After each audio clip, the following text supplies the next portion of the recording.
There was a soldier. There was a commander. There was a conqueror. He crushed the superpowers of his time. He crushed the Persian Empire. He crushed the Romans. He conquered Iraq. He conquered Iran. He conquered Armenia. He conquered Jordan. He conquered Syria. The undefeated commander. The undefeated ruler. The sword from the swords of Allah Azza wa Jalla. This is Khalid bin Walid radiyallahu anhu.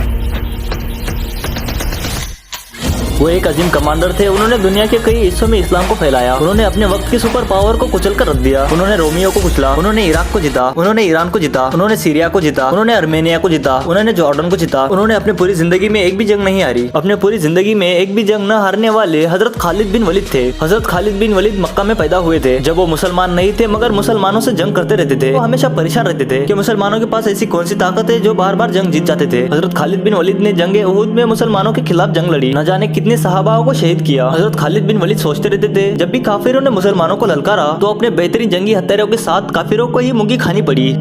اس بیچ حضرت خالد بن ولید کو ان کے بھائی کا خط ملا جس میں انہوں نے کہا اے خالد رسول اللہ نے آپ کے بارے میں مجھ سے پوچھا کہ خالد کہاں ہے. میں چاہتا ہوں کہ آپ اندھیری دنیا سے نکل کر اسلام کی روشنی میں آ جائے. دوستو اس خط کا حضرت خالد بن ولید پر ایسا اثر ہوا کہ انہوں نے ترنت رسول اللہ صلی اللہ علیہ وسلم کے پاس آ کر اسلام قبول کر لیا اور نہ جانے کتنی سینکڑوں جنگیں اسلام کی خاطر لڑی اور ہر جنگ میں فتح نصیب ہوئی کیونکہ رسول اللہ نے آپ کو سیف اللہ یعنی اللہ کی تلوار کے لقب سے نوازا تھا. اور اللہ کی تلوار کو کوئی بھلا کیسے توڑ سکتا ہے؟ بالکل نہیں. حضرت خالد بن ولید نے جیسے ہی اسلام قبول کیا ویسے ہی مسلمانوں کو موتا کی جنگ کے لیے بھیج دیا گیا. اللہ کے نبی نے اس لشکر کو روانہ کیا اور فرمایا کہ جنگ میں تمہارا عامر زید بن ہرشہ ہے اور اگر زید شہید ہو جائے تو اپنا عامر جعفر کو بنا لینا اور اگر جعفر بھی شہید ہو جائے تو اپنا عامر عبداللہ بن روا کو بنا لینا اور اگر عبداللہ بھی شہید ہو جائے تو تم اپنی مرضی سے کسی کو بھی عامر بنا لینا. موتا اور مدینے کے بیچ میں 700 میل کا فاصلہ تھا اور رومیوں کی تعداد 1 لاکھ تھی اور مسلمانوں کی تعداد صرف 3000 تھی. ایک کے بعد ایک تینوں صحابی شہید ہو گئے. تب ایک صحابی ثابت بن اکرم انہوں نے آگے بڑھ کر جھنڈا اٹھایا اور کہا کہ کون اس جھنڈے کو تھامے گا؟ سب نے کہا کہ آپ ہی تھام لو اور ثابت نے فرمایا کہ نہیں میں نہیں اٹھا سکتا. تب ایک آواز آئی